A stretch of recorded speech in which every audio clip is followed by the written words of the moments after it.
Hey y'all, it's your boy Richard Fowler, and I hope you're sitting down for this story. The President of the United States, Donald Trump, has admitted to the world that he is taking hydroxychloroquine as a preventative measure to stop the coronavirus. Let's take a listen to the President. And a lot of good things have come out about the hydroxy. A lot of good things have come out. And you'd be surprised at how many people are taking it, especially the frontline workers, before you catch it. The frontline workers, many are taking it. I happen to be taking it. Hydroxychloroquine? I'm taking it, hydroxychloroquine. When? Right now, yeah. Yeah, when? A couple of weeks ago, I started taking it. Because I think it's good. I've heard a lot of good stories. And if it's not good, I'll tell you right, I'm not going to get hurt by it.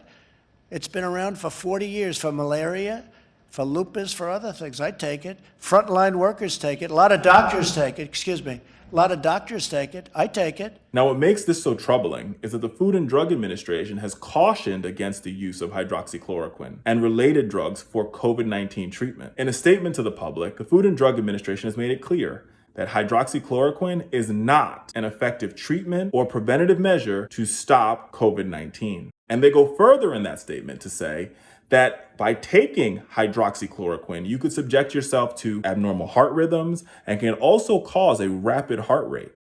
And this should be more troubling for folks like Donald Trump because he is one of the millions of Americans that has common heart disease. But before we go any further in this story, let's acknowledge the silver lining in this gray cloud, or maybe it's more like fool's gold. The Vice President of the United States has confirmed that he is not taking hydroxychloroquine, which I guess makes you want to breathe a little bit of a sigh of relief. Oh, at least the Vice President knows what's good. But more importantly, this story and the fact that we know the president's taking a wonder drug that doesn't work, that wasn't recommended by his doctor, should scare every American.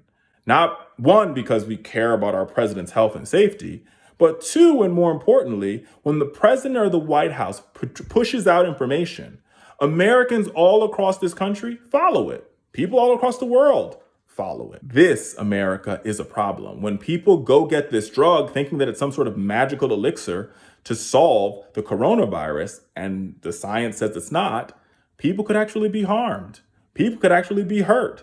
And taxpayer dollars are going to waste. In Utah, that sum is $800,000 because the government has spent that amount of money purchasing a stockpile of hydroxychloroquine, thinking that it will be some sort of magical elixir to solve America's pandemic with coronavirus. But you can't stop her in her tracks, because if we could, there would be 91,000 less deaths in the United States of America. But don't take my word for it. Let's listen to how Speaker Nancy Pelosi describes the president's remarks. As far as the president is concerned, he's our president, and I would rather he not be taking something that has not been approved by the scientists, especially in his age group and in his, shall we say, weight group, what is morbidly obese, they say.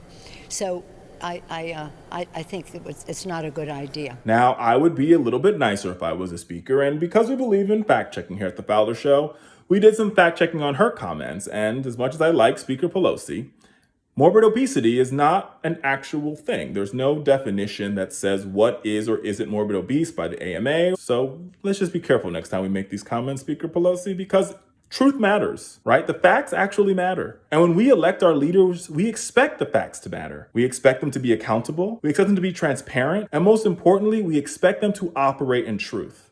And when we have a White House that operates in mistruths, especially during a global pandemic, the impacts can be disastrous, and we're watching them happen right in front of our eyes. This is your boy Richard Fowler saying, stay safe, wear a mask, maintain social distancing, and don't take hydroxychloroquine unless you have malaria, you have rheumatoid arthritis, or you have lupus. I'll see you next time. Tell me what you think about the story by commenting below.